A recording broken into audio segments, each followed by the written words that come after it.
Bueno, lo primero voy a dar las gracias tanto a la universidad como a todos los compañeros que han hecho las ponencias anteriores, muy interesantes, cada uno con, bueno, pues con un trocito de aportación dentro de esta patología.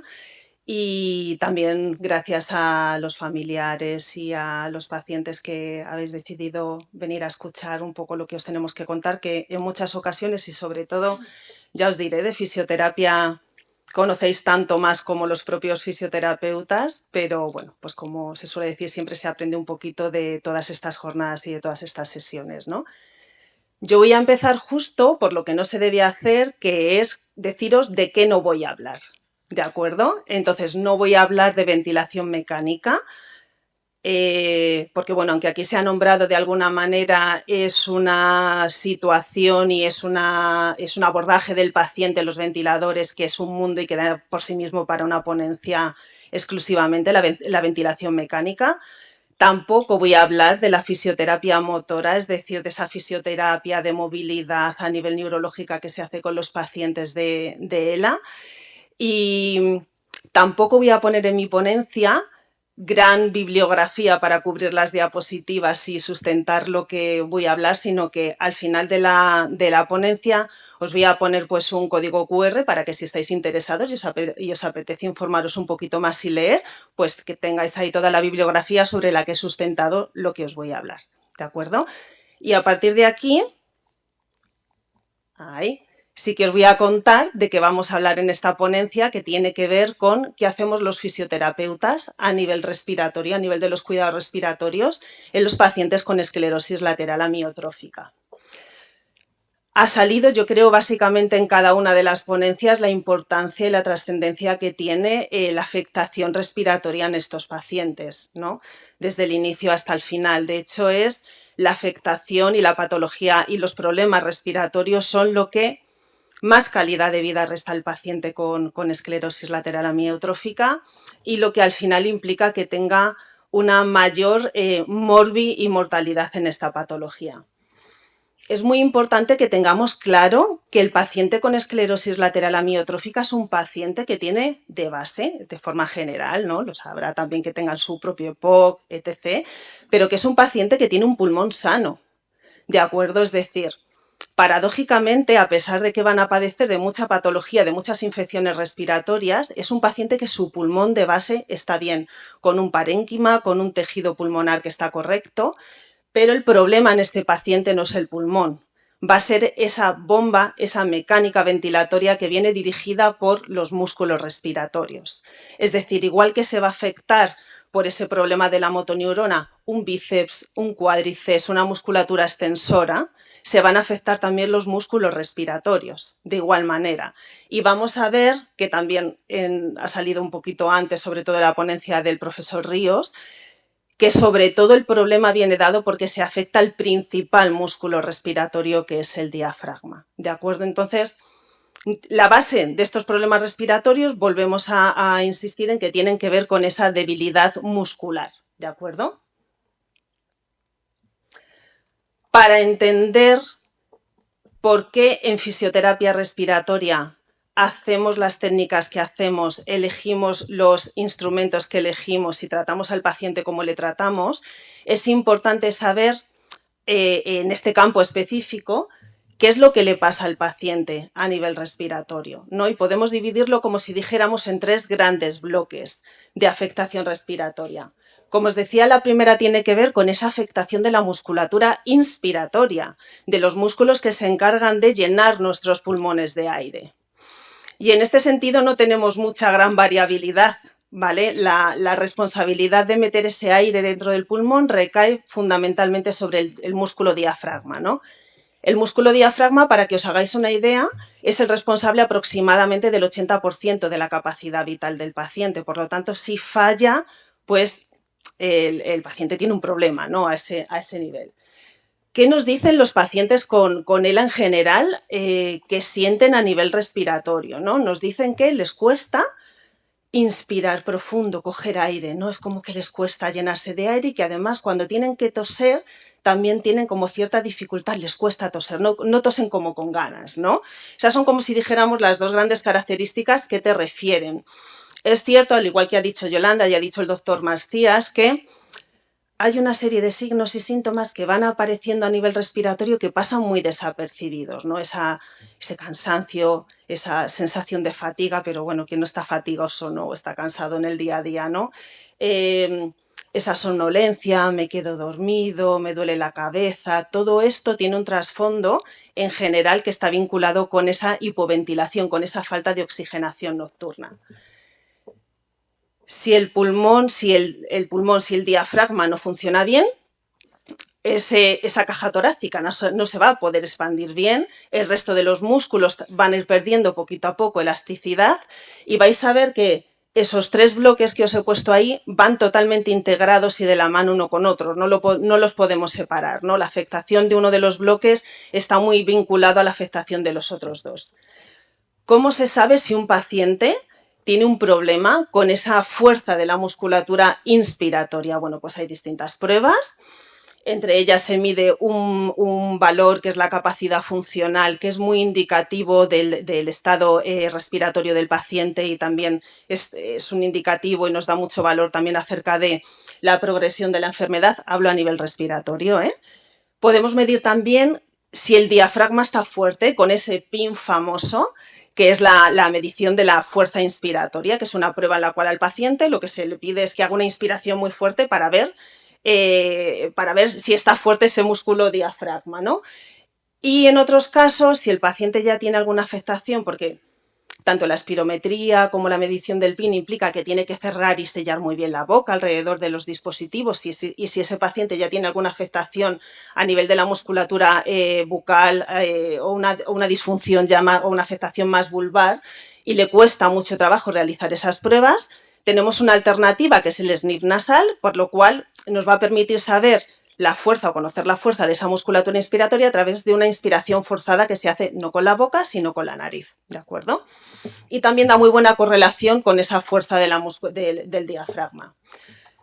Tradicionalmente siempre a los pacientes con esclerosis lateral se le ha dado más importancia al deterioro o a la afectación de la musculatura expiratoria, es decir, de los músculos que se encargan de que soltemos el aire, que de la musculatura inspiratoria. Pero ahora, como os decía, va totalmente integrado y se ha visto que no es así. ¿Por qué se le daba más importancia a la musculatura expiratoria? Porque al final estos pacientes tienen muchos problemas con la tos, ¿vale? La tos es cuando yo toso que hago una expiración forzada, ¿no? Si yo toso o ese mecanismo de la tos está relacionado con limpiar la vía respiratoria, con eliminar secreciones, es decir, con proteger esa vía aérea. Y si nos fallan los músculos que se encargan de la tos, si nos fallan esos músculos expiratorios, pues los pacientes van a tener problemas con todas esas secreciones. Pero claro, tenemos que pensar que un paciente va a ser capaz o una persona es capaz de toser o de expirar todo el aire que previamente ha podido inspirar. Es decir, si los inspiratorios están afectados, los expiratorios, aunque no lo estén mucho, también van a hacer que esa tos sea más débil y no se puedan movilizar esas secreciones, ¿no? Por eso también os decía que va muy de la mano. Para saber cómo de afectada está esa musculatura expiratoria, utilizamos un aparato muy fácil de utilizar, que en muchas ocasiones los pacientes también lo tienen en casa para hacerse un seguimiento, que es lo que llamamos el picoflujo de tos, ¿de acuerdo? Que es un dispositivo en el cual el paciente se lo va a poner también en la boquilla y va a soltar el aire muy fuerte y muy rápido y nos da un valor de cómo de eficaz es esa tos, ¿no?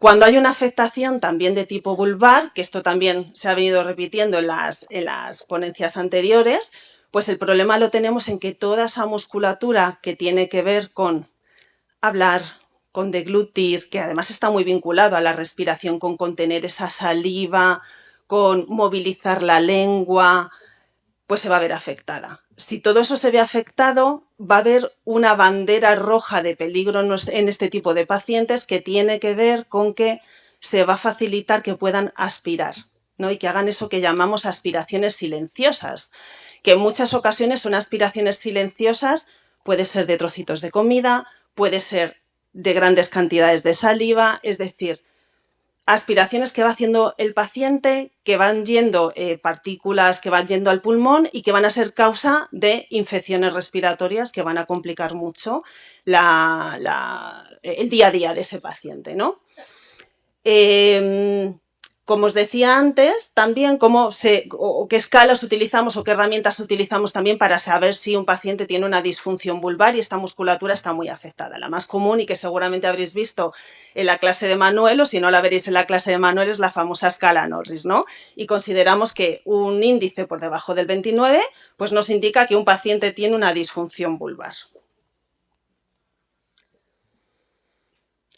¿Qué es prioritario desde el punto de vista de la fisioterapia con estos pacientes, con los pacientes con ELA, ¿no? Con esclerosis lateral amiotrófica? Que desde el primer momento, y aquí también reincidimos todos en las mismas cosas, que desde el primer momento que esté el diagnóstico hay que derivarle a los cuidados respiratorios y a fisioterapia respiratoria, aunque el paciente no tenga secreciones, no tenga ninguna infección, no tenga ningún problema que sea visible o que le limite, ¿no? ¿Por qué? Porque estando bien, nosotros vamos a ser capaces de enseñarle desde la tranquilidad, asesorarle, mostrarle cómo se tienen que hacer todas las técnicas y todos los dispositivos con los que se va a tener que familiarizar más antes o más tarde, ¿no? La progresión de la enfermedad. Entonces es vital que empiecen con la fisioterapia respiratoria cuanto antes. ¿Cuáles son los objetivos de esta fisioterapia? Bueno, pues por un lado, como os decía, evidentemente mantener en las mejores condiciones posibles tanto el pulmón como esa caja torácica, como esa mecánica pulmonar, es decir, mantener ese sistema respiratorio en condiciones óptimas el mejor tiempo posible. Le vamos a enseñar a toser, a manejar las secreciones, a respirar de alguna forma, o de alguna forma no, de la forma más óptima, con el mínimo gasto de energía, ¿de acuerdo? Sobre todo también nosotros los fisioterapeutas le tenemos que enseñar cuáles son las cosas o los signos de alarma en los que se tiene que fijar tanto el paciente como los cuidadores para saber que hay algo a nivel respiratorio que no está yendo bien. Yolanda decía, ¿no?, que evidentemente las enfermeras, aquí cada uno va a barrer para su campo, ¿no?, que las enfermeras son las profesionales adecuadas, evidentemente, para ser las gestoras de casos, pero yo diría que los fisioterapeutas tenemos una gran ventaja y es que básicamente vemos a los pacientes con ELA muy a menudo, sobre todo cuando tienen una afectación a nivel respiratoria. Os diría que a lo mejor los estamos viendo 3 veces, mínimo 2 veces a la semana. ¿Y qué es lo que pasa? Cuando tú vas a ese domicilio o el paciente llega a la asociación, te va a preguntar de fisioterapia, de mocos, de toses, pero de todo lo demás también, sobre todo cuando vas a sus casas, ¿no? Entonces es una necesidad que estemos también muy informados de y que sepamos qué hacen las enfermeras, qué hace el médico, cómo funciona el ventilador, de alguna forma, por lo menos las nociones básicas de esos cuidados de la sonda, porque es que los familiares nos van a preguntar, ¿vale? Somos los primeros que llegamos allí, con los primeros que nos van a pedir que les aclaremos las cosas. Por eso también es muy importante, como os decía, no solo enseñar al paciente, a quienes también les tenemos que enseñar cómo hacer las técnicas, cuántas veces, cómo utilizar los dispositivos, van a ser los cuidadores, ¿no?, que van a estar con ese paciente y que, como os decía, van a ser mejores incluso que nosotros en atender a esa persona a nivel de fisioterapia respiratoria. ¿Qué empezamos a hacer los fisios cuando el paciente está en esa etapa temprana, ¿no? Como os decía, cuando muchas veces no tiene apenas ni sintomatología. Pues empezamos con cosas muy básicas. Les empezamos primero, pues, que conozcan cómo hacer una respiración diafragmática adecuada, cómo hacer unas ventilaciones dirigidas, es decir, les enseñamos a cómo deberían o cómo tienen que respirar de una forma óptima y correcta, ¿no?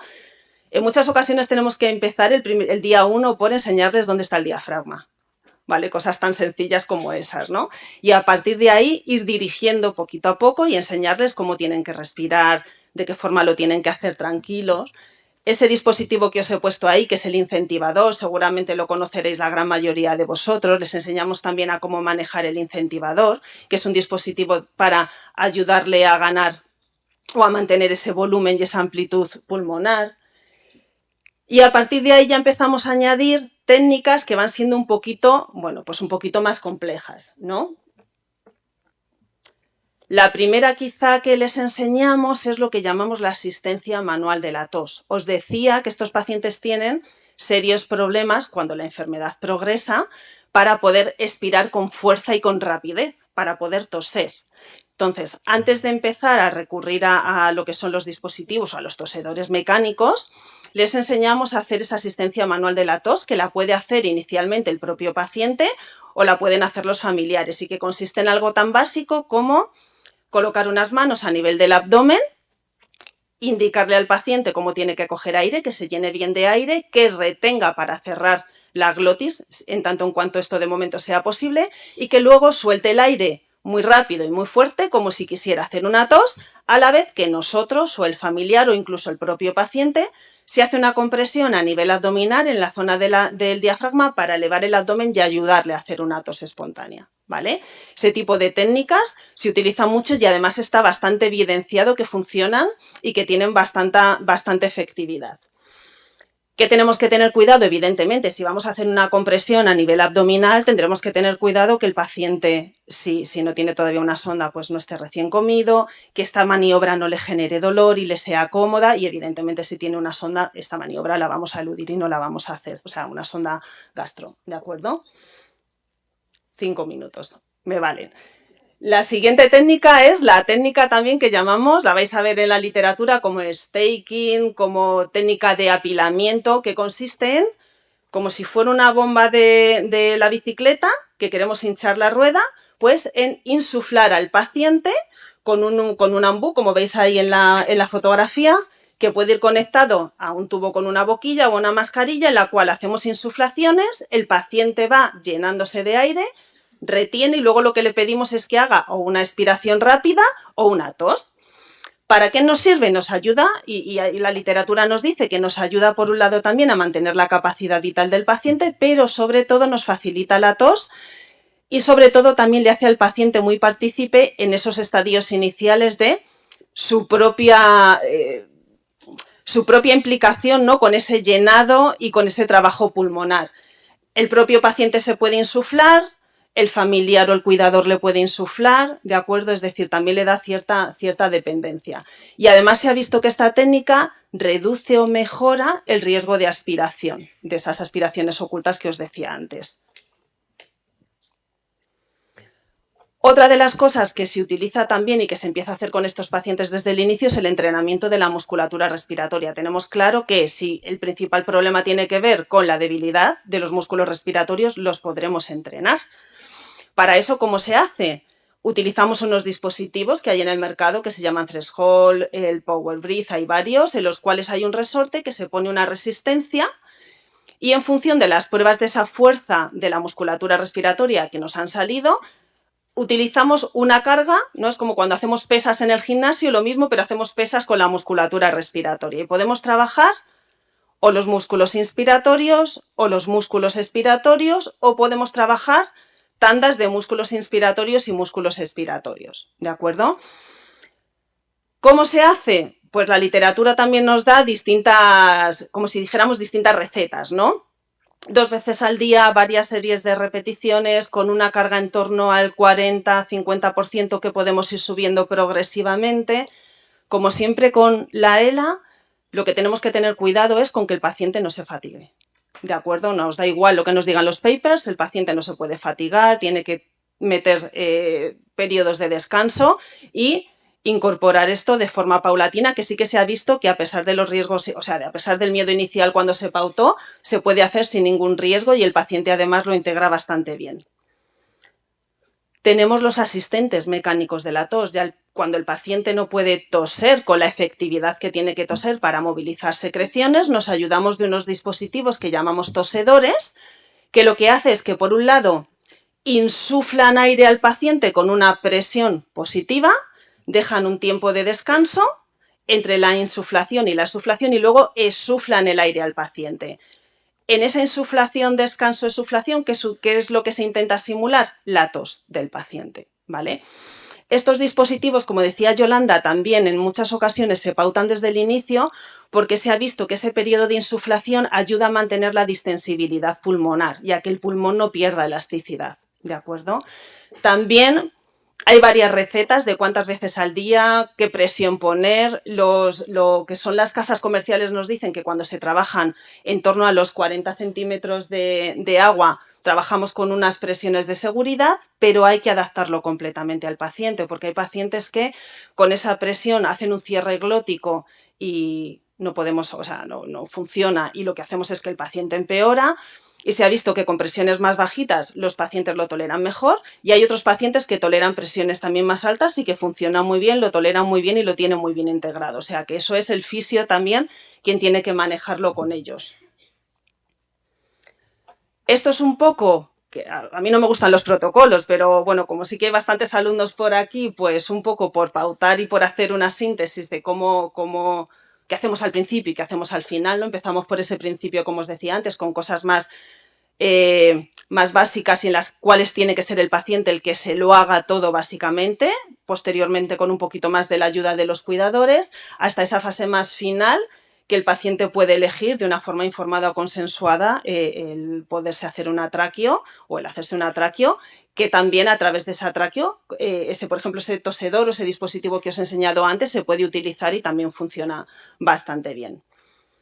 Como punto final, yo os he puesto aquí varias reflexiones que yo creo que una es muy importante, y es que hagamos lo que hagamos en el abordaje del paciente con ELA, tanto si hablamos de la fisioterapia, de la enfermería, como de cualquier otro ámbito profesional, tenemos que tener también siempre en cuenta cuáles son las preferencias del paciente, ¿vale? ¿Qué le gusta, qué no le gusta, con qué se siente más cómodo? Con qué trabaja mejor, porque se va a implicar más, ¿de acuerdo? Y fijaos, como todo está estudiado y todo está reflejado en los papers, yo os he puesto aquí una revisión, ¿no?, que nos dice que da igual el abordaje que le hagamos al paciente, el paciente lo que va a valorar, el paciente con esclerosis va a valorar que sea fácil de utilizar, ¿de acuerdo? Que sea accesible, que le haga la vida más fácil, que le permita ser lo más autónomo posible y que además sea algo que le dé seguridad y que sea fiable, es decir, que esté estudiado, ¿no? Segunda reflexión, muy acorde con Raquel, ¿no? Investigación, cada uno en el campo en el que pueda y en el que se maneje mejor, pero en esas pequeñas parcelas o grandes parcelas de investigación, al final todos aportamos a estos pacientes. Y luego os pongo ya como reflexión final, que no es mía, una cita que he sacado también de otro estudio, ¿no?, que habla de esa complejidad del equipo multidisciplinar en los pacientes con ELA, que dice que la suma de las partes es mayor que cualquier componente de atención individual o profesional sanitario, de modo que la atención multidisciplinar en sí misma siempre le añade valor a la persona con ELA. Bien, hasta aquí. Aquí tenéis, si queréis, toda la bibliografía. Si la queréis escanear, esa es la bibliografía. Gracias. Gracias, Sonia.